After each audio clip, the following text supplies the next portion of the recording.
Well, for further analysis on the escalating conflict in the Democratic Republic of Congo, we have been speaking to Richard Moncrieff, the project director for the Great Lakes at the International Crisis Group.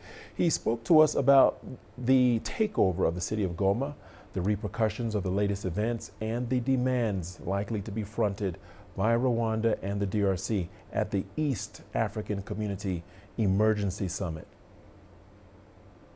No, we have to say at the moment the UN Security Council seems powerless to prevent what is happening.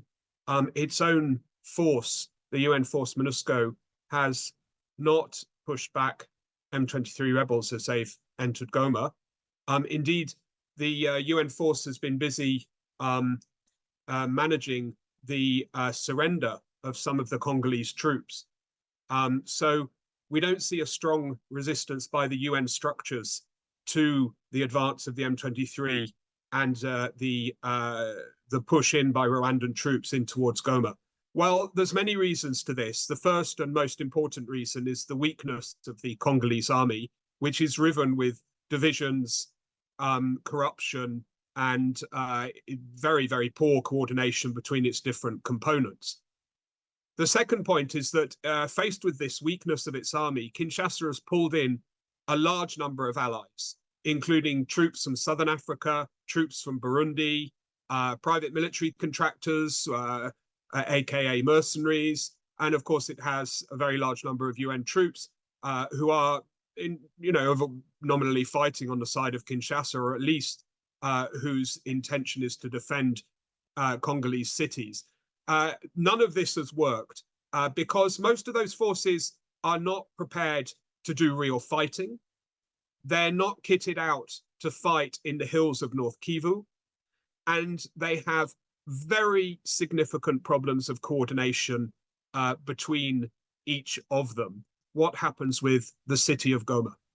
And that's a very difficult question to answer right now. And it's largely in the hands of the leadership in Kigali in Rwanda. If the Rwandans wish to hold Goma and the M23 to take over and administer and run Goma, there's very little militarily to stop them doing so. But they would be running a city that is largely hostile to their presence in terms of the population. And that might prove to be difficult.